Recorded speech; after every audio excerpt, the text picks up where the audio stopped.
The email came just as I was sitting down to dinner, the blue light from my phone casting an unsettling glow in the dim room. Trip cancellation notice flashed across the subject line, and I felt a knot tighten in my stomach. She'd been talking about the trip for weeks, her big presentation in the city, the meetings, the networking events. I had been proud of her, supportive. It was a big opportunity, and we had even made plans to celebrate when she came back. So when the email popped up, my first thought was confusion. But when I opened it, everything shifted. Her work trip had been cancelled. Her flights, her hotel, everything was wiped out, and the new notice was clear: they had made a change in the itinerary. But it was what I read next that made my heart stop. She wasn't coming home. Not tonight, not tomorrow. Not alone. My mind raced as I reread the email again. I felt the edges of my world begin to crumble, and I couldn't make sense of it. There had been no mention of a new plan, no indication of what was really happening. I quickly scrolled through her texts, trying to find an explanation. But everything was too normal, too brief. She texted this morning, everything was fine, a few last-minute things to sort out, but she would be back by the evening. And now, nothing. I stood up from the table, my dinner completely forgotten. The cool air of the apartment felt too heavy, as if the walls were closing in. I dialed her number before I even thought it through, but it went straight to voicemail. My fingers trembled as I left a message, my voice sounding almost foreign to me. "Hey, it's me. I saw the email. Are you okay? Call me when you get this." I hung up quickly, the words not even feeling like my own. I started pacing the kitchen, the emptiness of the space suffocating me. She wasn't supposed to be alone. That's what the message said. The idea of her not being alone seemed so wrong, so out of place. What could it possibly mean? I picked up my phone again and stared at the screen, willing her name to light up. But it didn't. The minutes dragged on, and my heart beat faster with each passing second. I knew I shouldn't be jumping to conclusions, but the truth was, I already had. And I wasn't sure I wanted to wait for confirmation of whatever I was imagining. Was she with someone else? Someone who had nothing to do with the work trip? Why else would she not be coming home alone?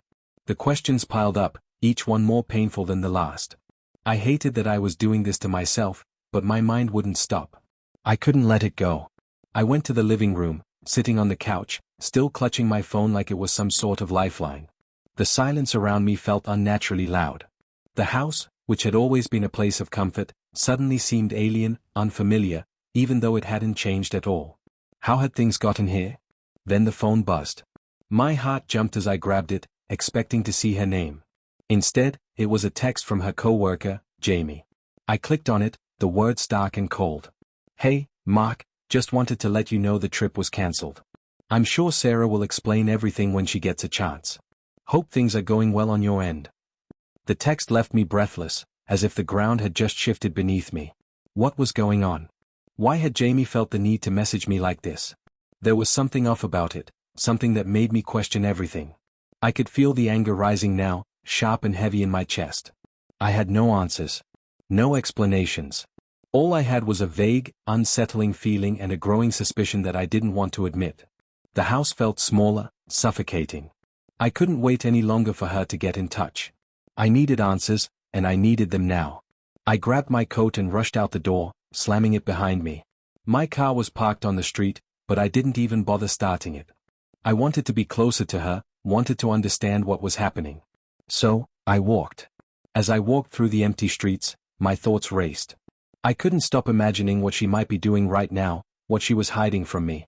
Was she still in the city? Was she at home already, pretending everything was fine, waiting for me to ask the right questions? Or was she with someone else, someone I didn't know? I hated the unknown. I hated not being able to trust my own instincts. My phone buzzed again, and this time, it was Sarah's name. I almost couldn't bring myself to open it, but my hands moved on their own. When I did, the message left me even more confused than before. "Hey, Mark. I saw your message. I'm sorry I didn't get back to you earlier. I had some last-minute work to finish up, and I ended up staying with a friend tonight. I'll be home tomorrow. Don't worry about me." Stay with a friend? That was all she said? A friend? I scrolled back up to the beginning of the message, as if expecting something to change or magically make sense. But it didn't. The words were there, clear and final, but they left too many questions.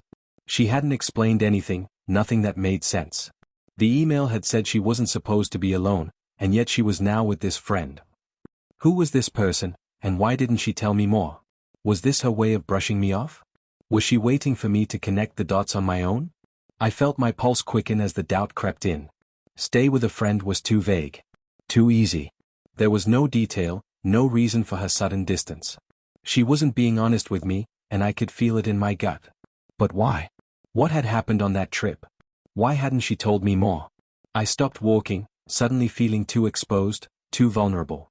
The air around me was cool, but I was burning up with a mixture of anger, confusion, and fear.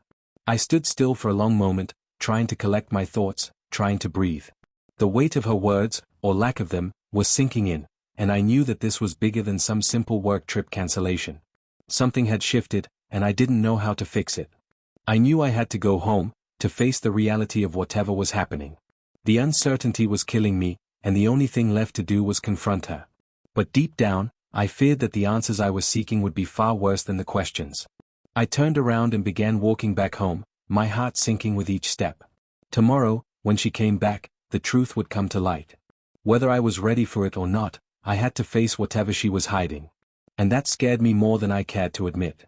By the time I got home, I could feel the weight of the silence that waited for me. The apartment was still, the kind of stillness that felt suffocating, as though even the walls were holding their breath. I stood outside the door for a moment, staring at the darkened windows, wondering what was going through her mind. What had she been doing all evening? Who was she with? The questions kept piling up, but I didn't have answers. I couldn't shake the thought of that text. I ended up staying with a friend, and the cold, unconvincing nature of it. No details, no explanation, just a vague statement that made everything feel like it had been pushed further out of reach. I opened the door slowly, the familiar creak of the hinges sounding like a reminder of how much had changed. The hallway was dim, lit only by the low glow of a lamp in the corner. There was no sign of Sarah, no bags packed, no jacket hanging, nothing that indicated she had just come home. I walked quietly through the apartment, hoping for some sign that she was there, hoping for some reason to believe everything was fine. I found her sitting in the living room, her legs pulled up to her chest as she stared blankly at the TV. The lights were dimmed low, and I could hear the faint hum of the sound system still playing from earlier. Her eyes, when they met mine, were tired. It was the kind of look that told me she hadn't been resting, but rather wrestling with something deeper, something she hadn't said, something that was festering under the surface. "Hey," she said softly, but her voice was different. It wasn't the usual warmth I was used to. It was guarded, defensive, and it made the knot in my stomach tighten. She didn't stand up to greet me. She didn't even move to reach for me, and I noticed that immediately. That's how I knew something was wrong. Something was very wrong. I stood at the threshold of the living room, the words forming in my mind, but they felt like they were suffocating me. There was no easy way to ask her about the text, about the missing ring, about the trip. And yet, I couldn't stand the silence. I couldn't stand the feeling of being in this strange limbo, where everything was unsaid. "Who were you with tonight?" The words came out before I could stop them, and I could see the way her shoulders tensed, the way her hands fidgeted in her lap. She wasn't expecting me to ask. She wasn't prepared to face whatever it was she had been hiding. I saw her swallow, but she didn't speak at first. "I told you," she finally said, her voice shaky, "I was with a friend. It's nothing." She glanced at me quickly, but it was a quick, almost apologetic look. "Mark, please don't make this harder than it needs to be." I couldn't let it go. Not this time. I needed to understand. "A friend?" I echoed, my voice thick with disbelief. "Who? Why didn't you tell me anything about this friend before? You didn't mention anyone else when we talked about your trip. You didn't even tell me you weren't coming home. And now, you're telling me you stayed with someone else, someone I don't know." She bit her lip, her eyes dropping to the floor, and I saw the flicker of guilt cross her face. "It's not like that, Mark," she said, but there was hesitation in her voice. "I didn't think it was important. I didn't want to complicate things." The more she spoke, the more the knot in my stomach tightened. Every word she said felt like another layer of distance between us, another thing that separated the reality I thought I knew from the one she was hiding from me. She had been distant for weeks, and I had chalked it up to stress, to work, to life. But now, with the ring missing, with her unwillingness to offer any concrete details about this friend, I was starting to see that what I had been ignoring was something bigger, something I wasn't ready to face. "Complicate things?" I repeated, my voice barely above a whisper. "This is more than that, Sarah. This isn't just about some last-minute change in plans. You've been lying to me, and I don't know how to look past it anymore. She flinched at my words, the tension between us crackling in the dim light. Her hands twisted together in her lap as if they were looking for comfort in each other. She opened her mouth to say something, but no words came out. The silence between us was deafening, heavy with all the things that had been left unsaid. Finally, after what felt like an eternity, she spoke, but her words felt fragile, breaking with every syllable. Mark, I've been feeling lost. Not in the way you think, but in the way that's hard to explain. I've been overwhelmed by everything. And I didn't know how to talk to you about it. I didn't want to burden you. So, I kept things to myself. I could feel my heart pounding in my chest. The truth was coming, but it wasn't the kind of truth I wanted. It wasn't the clarity I had hoped for. It was messy, tangled up in her confusion, in the emotional distance she had created between us. I stood there, trying to find something, anything, to hold on to. Lost? I said, my voice wavering. Lost how? You've been gone for a day, and suddenly you're staying with a friend. Suddenly, you're telling me that everything is complicated. Sarah, this is more than just being overwhelmed. You've been shutting me out for weeks, and now, it feels like I'm the last to know anything.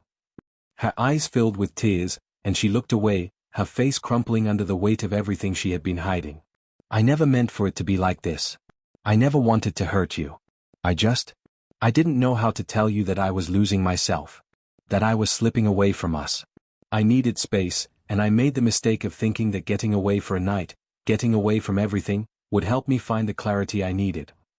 I closed my eyes, my head spinning with everything she was saying.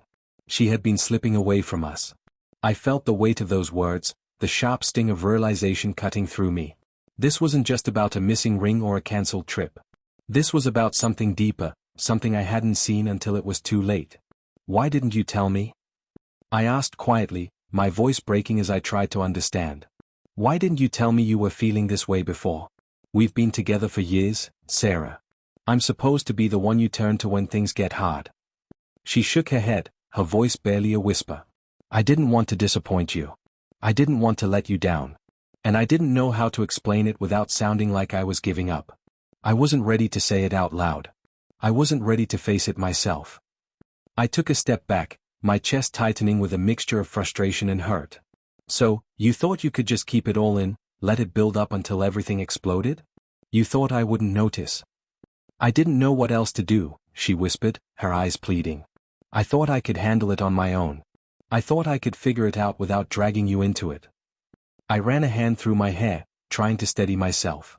You should have told me, I said, my voice trembling with the weight of everything I wanted to say. You should have trusted me enough to be honest. Instead, you've been lying, keeping me in the dark, and now we're both left here trying to figure out what happened. She didn't answer, just sat there, her hands still twisting together in her lap. I could see the regret in her eyes, but the damage had already been done. The trust between us had been broken, and I didn't know how to fix it. We were both lost in our own ways, and neither of us seemed to know how to find our way back. The silence between us stretched on, heavy and unrelenting. I didn't know what came next.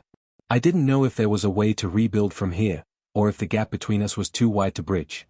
But I knew one thing for sure, things would never be the same again. We couldn't go back to what we were, not after this. Mark, I'm sorry, she said softly, her voice cracking. I don't know if I can make this right, but I'll try. I'll do anything to fix this. Please, just don't give up on me.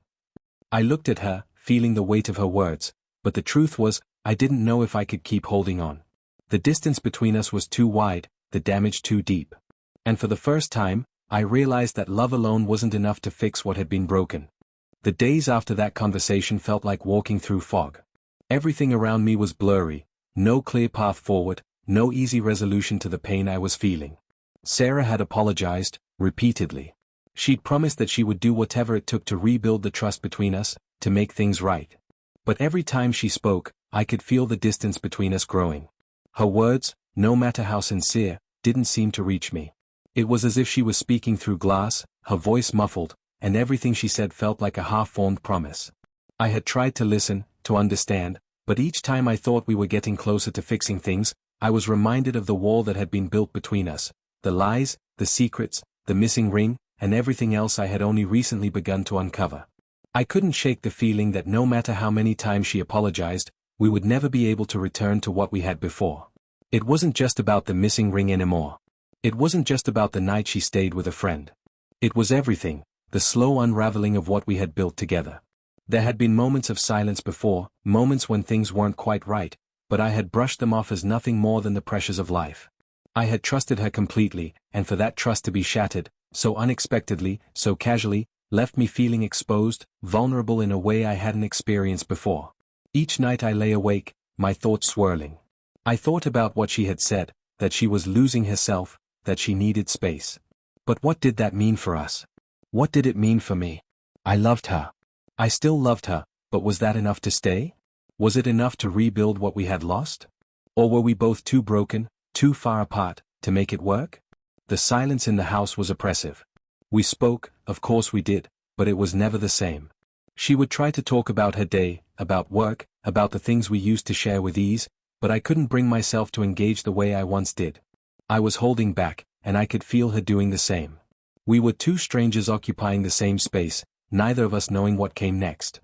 The morning of the third day after the conversation, I woke up early.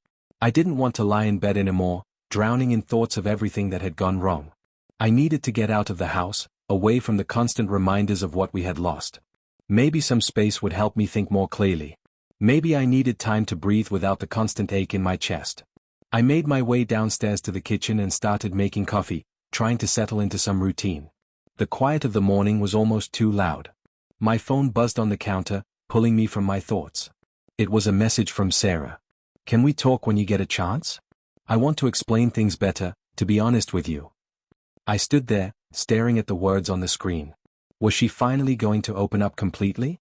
Was this her chance to lay everything out and tell me the truth? I wasn't sure if I was ready to hear it, but I knew I needed to. I texted her back quickly, telling her I was on my way out for a walk but that we could talk when I got back. The message was brief, but I couldn't bring myself to say more. My thoughts were too jumbled. I left the house, heading out into the cool morning air, hoping that the fresh air would help clear my head. I walked for a long time, trying to process everything that had happened. My mind kept returning to the same questions. Why hadn't she told me? Why had she been hiding her feelings? Why had she stayed with this friend instead of coming home? The answers, no matter how many times I turned them over in my head, didn't make sense. The more I thought about it, the more it felt like I was trying to fit a square peg into a round hole. Something wasn't adding up, and I couldn't ignore that feeling. When I returned home, Sarah was sitting in the living room, her face pale. The moment I saw her, I knew she was waiting for me to make the first move. She had been waiting for me to ask the right questions, to demand the truth. But I wasn't sure I was ready to hear it. "Mark," she said, her voice soft, barely above a whisper. "I'm sorry. I know I haven't been fair to you. I've been lying to you, not just about the trip, but about myself. About everything." I sat down across from her, not knowing how to respond. My heart was racing, and the weight of the conversation ahead of us pressed on me. She was finally admitting to it, but was this enough? Could I believe her? "I don't know how to fix this," she continued, her hands twisting together in her lap. "But I need you to know that I didn't mean for things to get this far. I didn't want to hurt you, Mark. I was just confused. I've been lost for so long, and I didn't know how to tell you that. I didn't know how to ask for help. I thought if I just kept pushing, I could figure it out on my own, but I was wrong. And I'm so sorry." The pain in her voice hit me like a wave, and for a moment, I could see the woman I had married, the woman I had once trusted completely. But that woman seemed so far away now, like a ghost of someone I used to know. I didn't know if I could trust her again, not after everything that had happened. But I also knew that I couldn't keep going on like this, suspended in a world of half-truths and unspoken fears. "I don't know if I can do this anymore, Sarah," I said, my voice quiet, the words coming out harder than I expected. "I don't know if I can keep pretending that everything is okay when it's not. You've been hiding things from me, and I don't know how to move forward when I feel like I don't even know who you are anymore." She shook her head, her eyes filled with tears. "Please, Mark, I know I've made mistakes.